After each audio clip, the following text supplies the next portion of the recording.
public defender.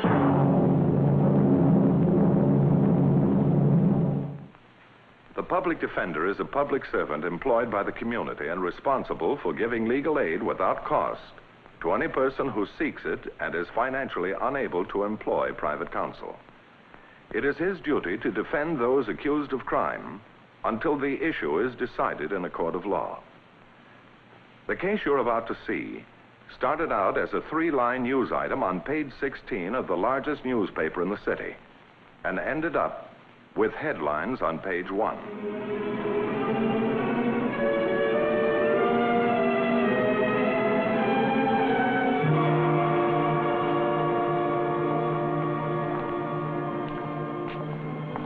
Let me go. I didn't do anything. Sure, just like you didn't do anything a couple of years ago. How about this? I bought that watch yesterday. Why aren't you wearing it? It's a wristwatch. I bought it for a present for a friend. Come along, Foley. You'll get your chance to tell the judge about it. Please, let me No, go I on. didn't do anything. Get in.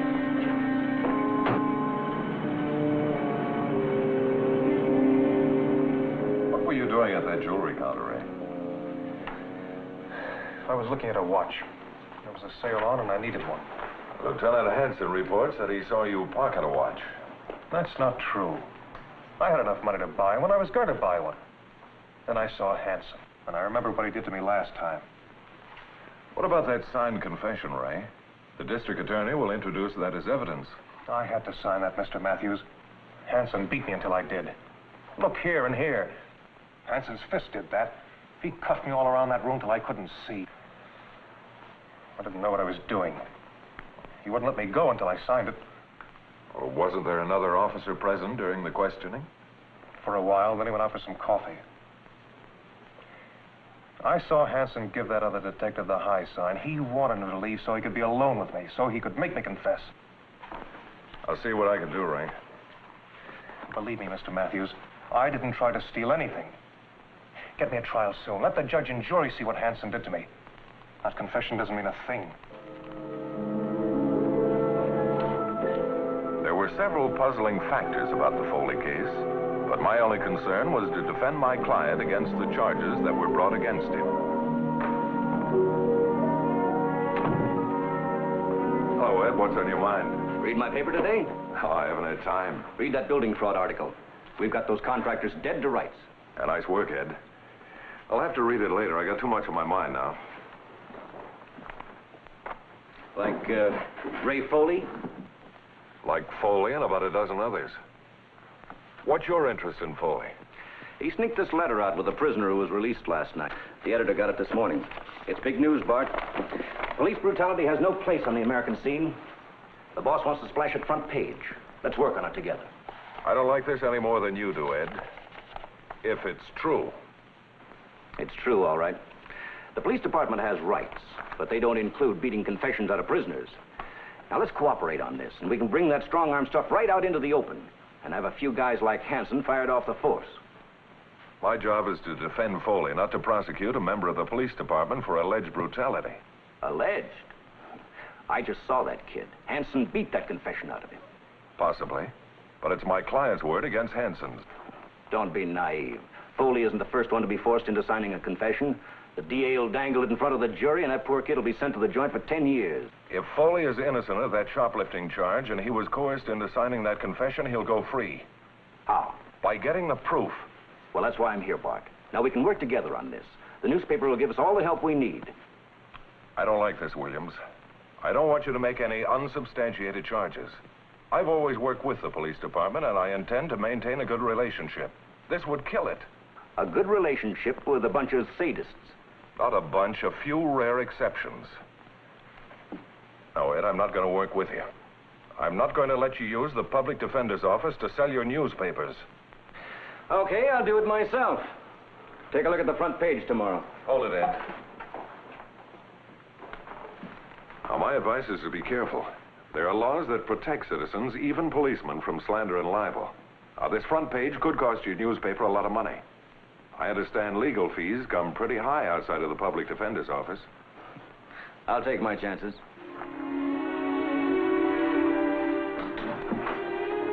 My next move was to investigate Foley's charges of a coerced confession.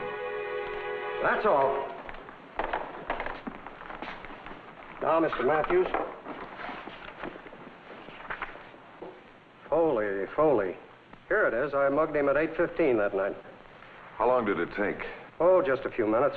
I had a copy made from the file. This the one you took? Looks like it.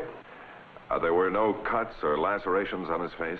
Camera doesn't lie. That's the way he looked when he walked in here. Uh-huh. And where would he go after he left here? Up to the 3rd floor to get dressed in. Thanks. Oh, wait a minute.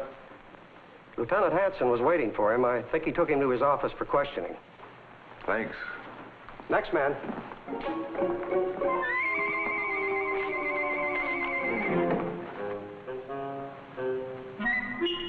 Wipe that smile off your face.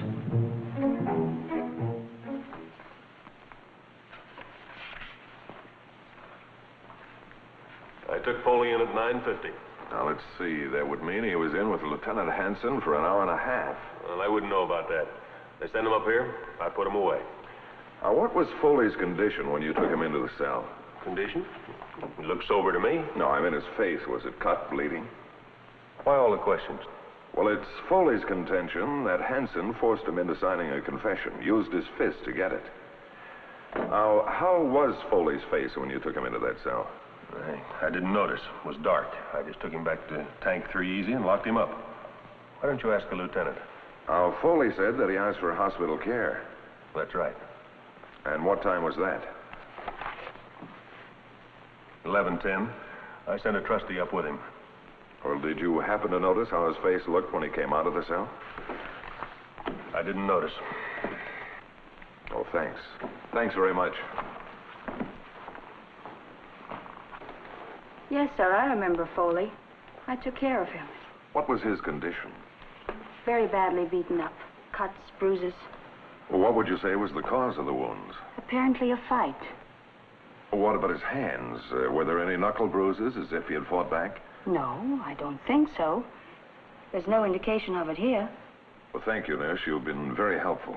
You're welcome. Now, they took you to the tank at 9:50. The jailer has no recollection that your face was marked. He wouldn't.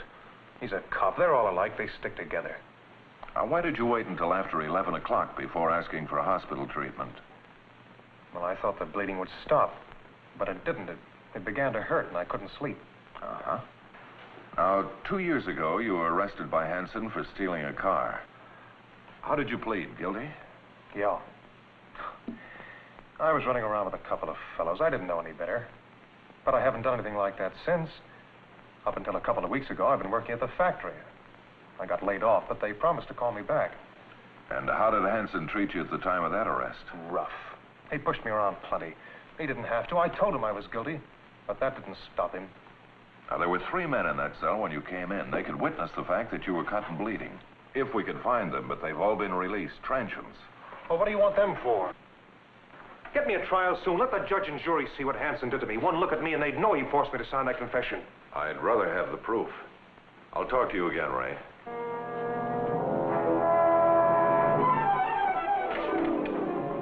Excuse me, Lieutenant Hanson? That's me. Public Defender's Office. What can I do for you? Well, I'd like to talk to you alone, if you don't mind. Sure. Come back a little later, Pete. We'll go over the rest of it then. What's on your mind? I'm representing Ray Foley.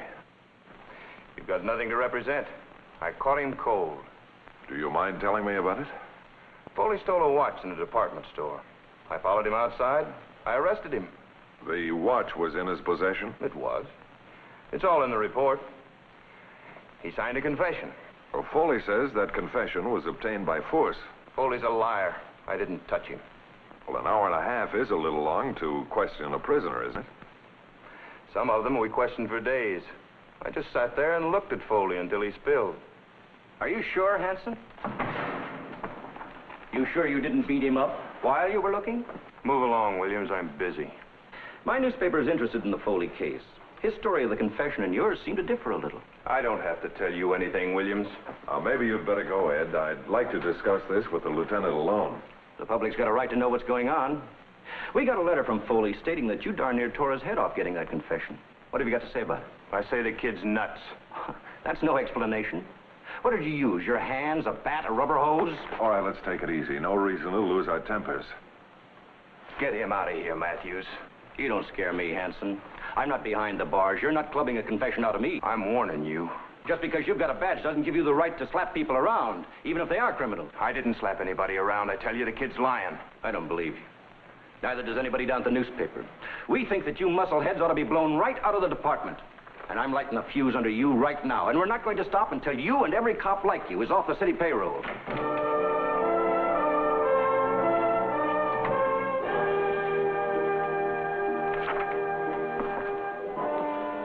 I'm sorry about the interruption. There were a few more questions I wanted to ask you. I'm busy, Matthews. Ask your questions in court and you'll get your answers. The next morning, it was front page news. Police brutality charged. Foley tells story of his confession. I tried to reason with Williams, but he wouldn't listen. I tried to call you at the station a little while ago. I hope you're satisfied. You and that pal of yours sure fixed up everything fine. Well, I had nothing to do with this. Oh, you kidding. You and your public defender's office. We got a confession out of that guy. Now, what are you trying to do? Oh, hold on. You hold on. Confession by brutality. I told you I didn't touch that kid, and I didn't. I wouldn't dirty my hands. You're the guy who asked for police cooperation, and this is the sort of treatment we get. I was out when you called, Mr. Defender, because I was standing on the commissioner's carpet. You might be happy to know that he suspended me until a police board can review the case. Prove that police brutality, Matthews. I might be suspended, but I still can testify. Foley's going to jail, understand? And I hope he gets the book thrown at him.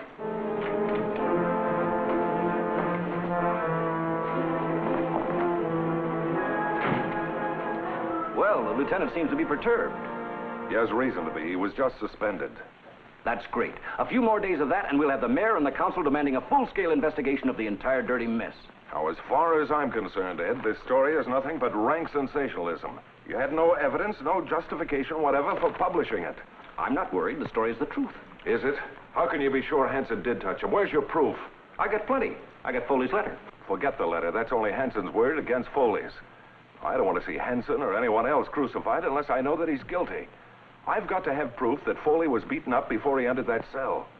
We know how he looked when he was mugged. We know how he looked a couple of hours later. What else do you need? I've got to have witnesses that saw Foley right after he came out of Hanson's office.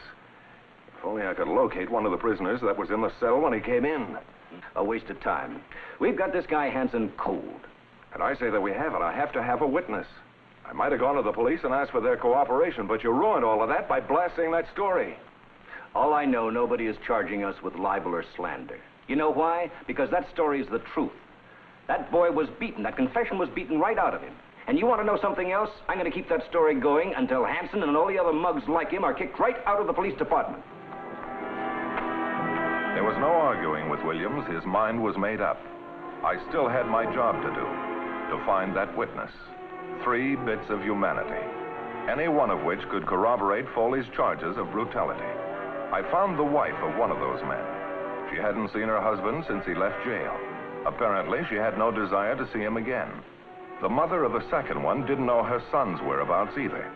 She hadn't seen him for weeks. She probably wouldn't see him again unless he needed money. There was absolutely no trace of Harry Adams, the third one. I was just about ready to give up.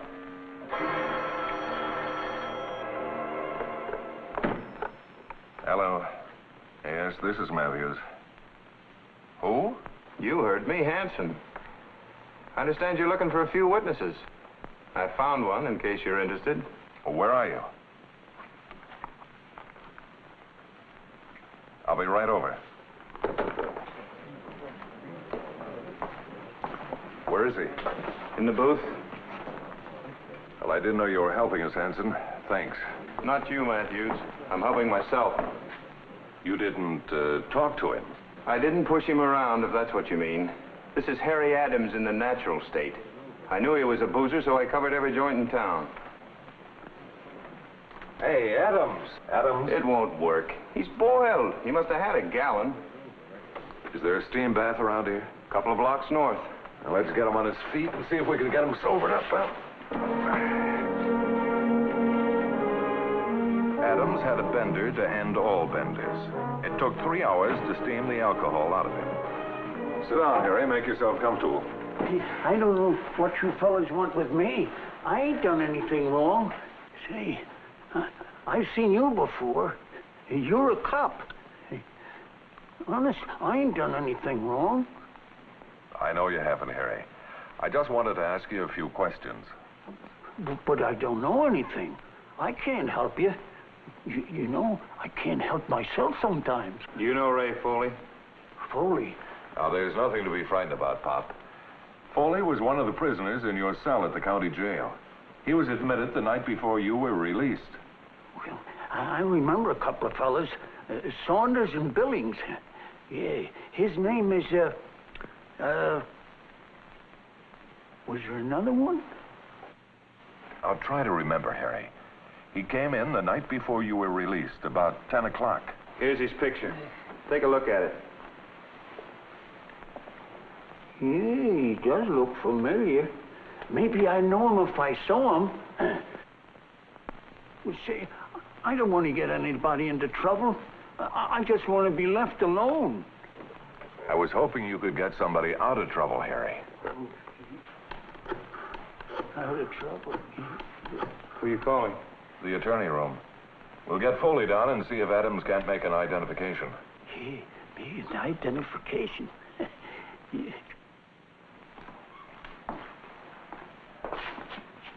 This is the first visiting room I was ever in. As a visitor, folks usually visited me. Sit down, Pop. Head of the table for you.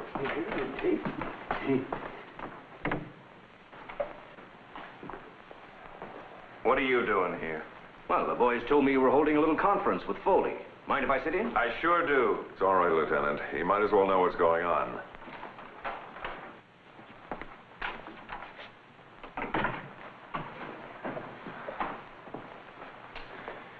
They said you wanted to talk to me.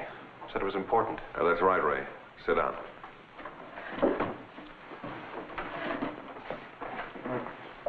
Look him over carefully, Adams. Is he the man who was admitted to your cell about 10 o'clock that night? Who, him? Go ahead, answer the question. Oh, yeah, sure, that's him. It was around 10 o'clock. Well, I wouldn't be sure about the time. You see, the other fellows and me, we were just gabbing a little bit. And when he came through the door, could you see him clearly? Oh, sure. Why not? Well, it must have been pretty dark. Well, you get to see pretty good in the dark when you're in jail a while. Now, tell me, Adams, how did Foley look? His face, I mean. Was he cut and bleeding? No. There was nothing wrong with his face. Are you sure? Sure, I'm sure. He doesn't know what he's talking about. Hanson had just beat me up. I just left him. Shut up, Foley, you're lying. I'm not. I was cut, bleeding. Ask the nurse at the hospital. She'll tell you how bad off I was. Hold it, Foley. Let Adams do the talking. You remember Foley coming in? Oh, I heard him coming down the hall with the jailer. I didn't know he was coming in with us until he stopped in front of the cell. You know, you can hear everything in jail. And like I said, you can see pretty good sometimes, too. All right, young fella, you got the upper berth. Climb in, try to get some sleep. Remember, we like it quiet around here.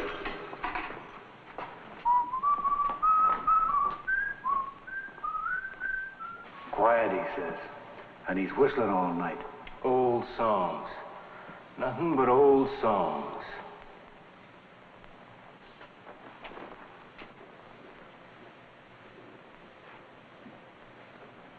What are you in for? Jaywalking.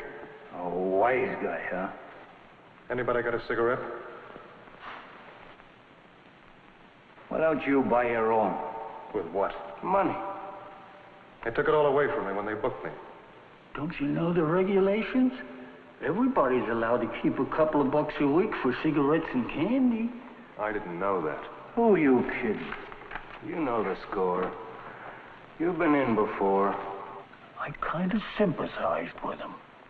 I mean you. You know, you can get a lot of guys in the cell, but once you're inside, you're alone.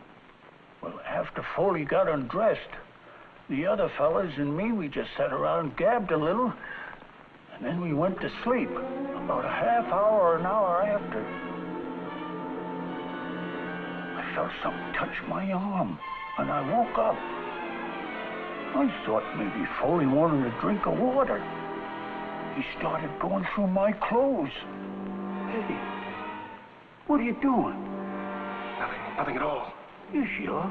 You just took something out of my pocket. What's the matter, Pop? What did he do? He's crazy. He says I took something. Are you sure, mister? He's just looking for smoke. I had some money, and it's gone. He took it. I didn't. I swear I didn't. Open your fist. Open your fist, I tell you, will you? I told you he took it. I was broke. I thought I could get the jailer to buy me back. I was going to pay him back. Honest, I was. Stealing's all right on the outside, but not in here. You got a lot to learn, fella. You might as well learn it right now. Oh!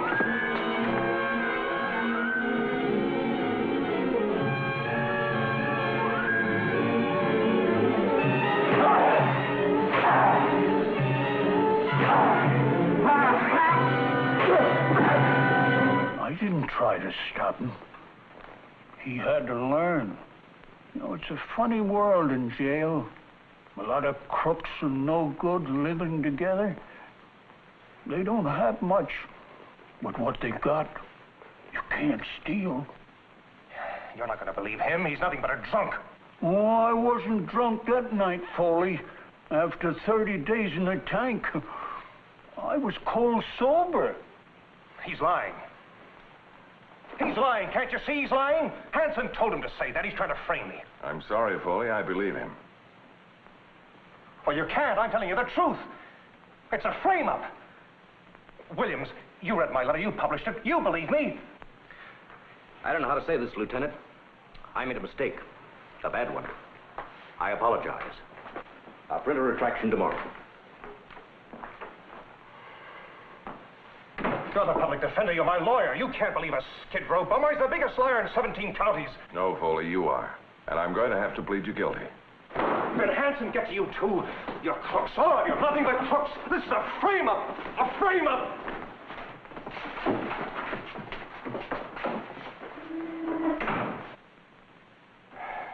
Well, Lieutenant, it's easy to see what happened. After the boys roughed him up, he figured out a way to twist it to his own advantage. He wrote the letter to the paper and blamed you for the beating. He lied to everyone. He even lied to his own lawyer.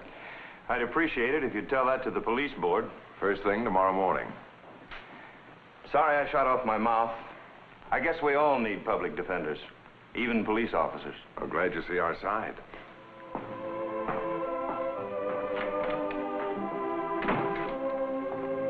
Come on, Pup. Let's go home. You've had a big night. Holmes, how about a little drink? Yeah, sure. Coffee. Lieutenant Hanson was reinstated and is now back on the job. Ray Foley was sentenced to from 1 to 10 years.